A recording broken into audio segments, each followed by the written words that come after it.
Hey everyone, this is Sean Duffy with Sheen Procs on the Trinity Force Network, and I'm joined today by Xmithie from CLG. How are you doing today, bud? Pretty good, man. Yeah, that's good to hear. So today you guys just played against C9, and that was a really back and forth seesaw match, but you managed to pull it out. You weren't surprised by the Nidalee pick, but were maybe a little bit surprised by the aggression from High playing it. How did you deal with the fact that he was in your jungle almost 24/7? Well, yeah, that game was probably one of the hardest games that we played this split, or maybe the last two split that I've been in CLG, but we kept our composure. I think that's pretty much the most important part, like just not tilt or like not not rationalize pretty well, because if you just kept like not thinking about it and just like try to just keep falling behind and not try to make plays, then that's how pretty much you lose the game really slowly. Okay, so it was you guys keeping calm. That's actually something that Aframo touched on a little bit too, was the biggest thing was to just stay calm and then work on your macro. I would assume you guys worked the rest of the map. You guys had a team fight at the, I think it was the 8-minute mark, that first blood up at the top. Does that sound about right? You got that kill, right? Yeah, you guys got the first blood. Yeah. I kind of messed up in that fight because I forgot that they had Callista, so I accidentally went on Karma. I should have went on other champions instead of Karma. Maybe we could have gotten a better 2 or more kills, since like Darshan was about to TPN and we could have got more kills. But yeah, I messed up on the early fight, but we kept our composure and just like we tried to just not overextend and get more kills. So we just got a kill, just try to play safe and try to reset the game. Okay. And you guys did a fairly good job until the pressure really came. And about, I'm going to say at 15 minutes, you guys were actually down by 2K gold, and that lead only extended until eventually you guys looked like you were almost starved out. But then you had that huge team fight. I think you were even 5K gold down at 28-minute mark. We managed to pick out Incarnation on Orianna. Was that on mid lane? It was in the mid lane. Oh yeah, that's pretty much how, like in our communication, we just like, when they split, you need to go, don't hesitate, you just need to go immediately. So when we try to make a play, when Zach says go, like we just all use our skills and just trust in the call. So pretty much the worked pretty well. Darshan, Server, ulti together, went on Ori, I think. And then I just tried my best to like zone out the whole other 4, which worked. And that's how we won the team fight. And I think Baron. Yeah, you had the immaculate ult where you knocked back all other 4 members of the team, and then Pobelter did some cleanup, and I think you guys transitioned almost immediately to Baron, and took that, and then you guys really gained control of it. Let me see if I had any other specific questions, but that ult was perfect. How difficult was it to catch them out? Because they seemed like they were grouped well together. Do you think they were just trying to bait you with the Ori and they didn't expect the burst? It seemed like a really poor decision from a team that was trying to death brush you guys almost in the north brush. Just like in that single brush, like that straight brush. I think there was like 4 people there, and they just didn't expect the speed of our team. Like Sever, Kennen E, Sever ulti. That's like 600 move speed, and then just go straight to Ori. They didn't think that she would die so fast, and then like just because I disengaged that fight, pretty much like nailed in the coffin that we won that team fight.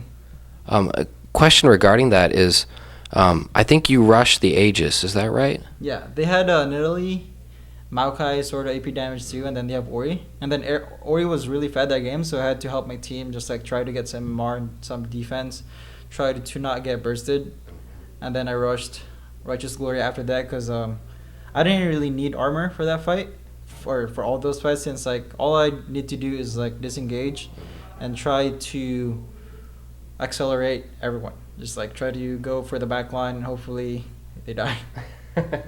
So you were fulfilling more of this is a role you've actually played very well, the utility jungler. Even though you're on a playmaking jungler and you'll make the plays, you're building the items specifically to help your team. Is that something that you tend to do every game? Is that your role in the team? Yeah, I usually try to do it just like it's way easier for the team to team fight if they have more defenses, I guess, just for defense. So I usually just try to buy it like every time. Like I'll waste like 20 something gold, I don't know, 2,500, whatever the thing is. But I think it's fine, just like as long as you be there for your team and try to defend them. Okay. So as long as you're there with the fat Gragas in the way, you're good to go. Let me see.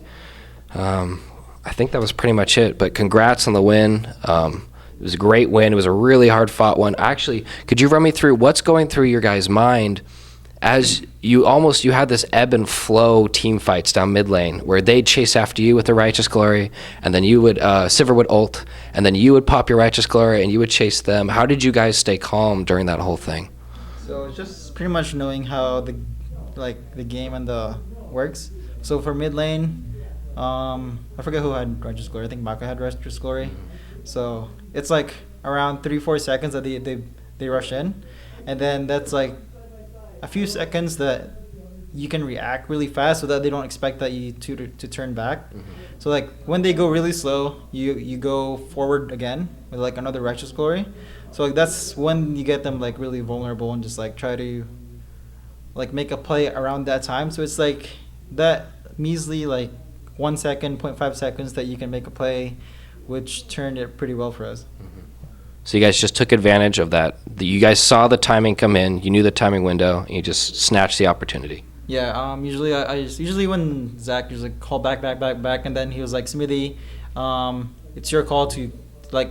It's before the games. Like, Xmithie, it's your call if you want to disengage or if you want to engage back again. So I just like try to yell louder than everyone's like go back. It's like, oh, turn, and then just like we all turn, and then we just try to make better of that. Okay, so you see the opening, you call it, and everyone just follows in after you. All right, perfect. Well, usually happens when I have a engaged champion, which they typically played like how many Gragas games I've played continuously? Like 4 or 5 Gragas games. I think even more than that. Yeah, it's at least that. Yeah, just keep giving me Gragas. I'm fine with that. Is Gragas a champ you enjoy to play? Or are there other ones that you'd prefer to pull out? It really depends on the team comp. I'm more of a just give me the best champion for that team comp. I usually don't play really selfishly a lot. Usually when I play in the league, I still build like defensive items or like things that can help the team, I guess. So I'm more of a just like I'll try to make everyone really fed, and I'll be the one to just like I guess just be the front line. Okay. What other to help people who may be watching this or listening, who want to play the type of style that you do and that you're playing so successfully with CLG, what would you say are maybe just the top 3 solid support jungler champions that you can build supporty on, ones that you actually enjoy to play even? Well, it's kind of different on solo queue because like the thing about being a support type and like utilizing champions is you have to rely on your team. And it's kind of hard if you don't have anyone to rely on in solo queue, like if you're just solo queuing, not duo queuing. So I would prefer just like, if you want to still go for that type, but you still just go full tank, I guess, like for like Rek'Sai, Gragas. Nidalee's really aggressive, so like it's really different. So I would just try to play like even Nautilus. Okay. Like I like Nautilus in jungle because like he does enough damage just like solo their mid lane and tanky enough to like tank their AD at the same time. And he has a lot of CC. Pretty much that's like the core utility champion, which is like all the CCs and tank. So yeah, I guess those 3. Okay. If people were doing like a ranked 5s or they're playing with a team, because those are great champs, yeah, for solo queue, absolutely. Would you say those sound to me like even the top 3 if you're in a ranked 5s together and you want someone who's more of a utility? Would you say that's about right? Yeah, it depends on how your team plays. Usually on CLG, have like 4 playmaking people. So, 5 since like usually Eugene Pobelter just usually just like tries to counter engage or just something like that. But usually if you have like 4 people who can carry in your team, usually there should be like one that sacrifices for the whole team so that everyone gets fed, and then you just like be there to support them. So yeah.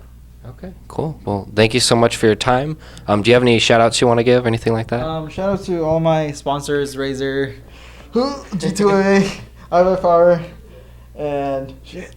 What's that one? Cloud, HyperX? Did you? Oh yeah, Cloud, yeah, HyperX. They're all pretty good. They're all great. Yeah, that's about it. Okay. Well, perfect. This has been Sean Duffy on Sheen Procs with the Trinity Force Network.